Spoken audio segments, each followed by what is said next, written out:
Hey everyone. In today's video, we're going to take a look at how to solve a system of equations using substitution where we're already given a variable isolated. Okay, so in this system of equations, we have y equals 3x minus 4. We also have 4x plus 3y equals 1. So we see here in this first equation that we have y equals some expression. That's important here because that's what you need for the first step for substitution. So what I'm going to do is I'm going to substitute this expression in for my y in the second equation. Okay, so let's go ahead and do that. We get 4x plus 3. Now, again, instead of my y, I'm replacing it with that entire expression, 3x minus 4 equals 1. Okay, so let's go ahead and solve for x. We get 4x plus 9x minus 12 equals 1. Okay, that's going to give me a 13x minus 12 equals 1. Add 12 on both sides. 13x equals 13, and then I'm going to divide by 13 on both sides, and I get x equals 1. Okay, now keeping in mind that we need to find both the x and the y when we're solving a system of equations, we now have the x, okay, which is 1. Now what we need to do is we need to figure out what the y is going to be. The way I can do that is I can plug it back into our initial equation, which we have our y isolated. So let's go ahead and do that now. Okay, so it's going to be y equals 3 times. Now instead of x, we use our value for x that we found, which was 1 minus 4. Get y equals 3 minus 4, and we get y equals negative 1. Okay, now that we have both of our pieces of our coordinate, our x and our y, we can write it as a coordinate point 1, comma negative 1. And again, that's the point that they would intersect at if we were to graph these. All right, let's take a look at one more.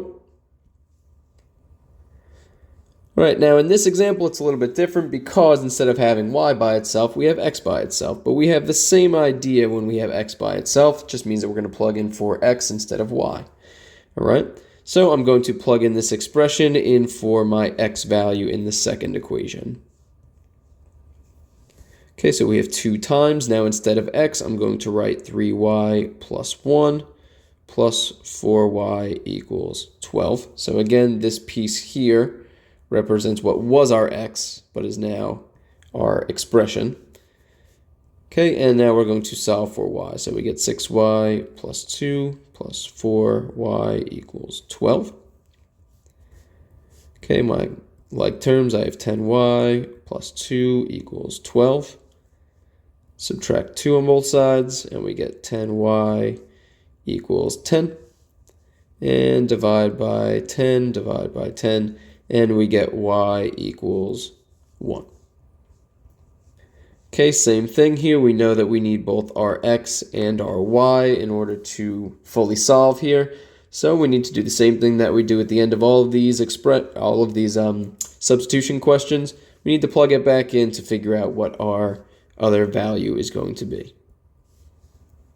Okay, so we have x equals 3 times. Now instead of y, we use the value that we found, which was 1.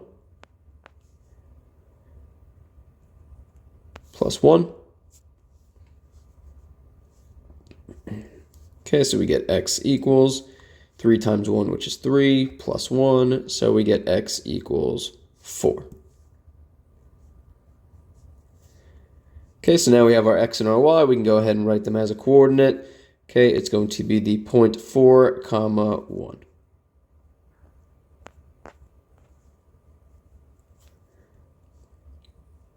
Okay, so again, these were kind of like, I guess, what we consider our intermediate questions because we already had one variable by itself, but we still need to plug it back in to find our second variable in the end.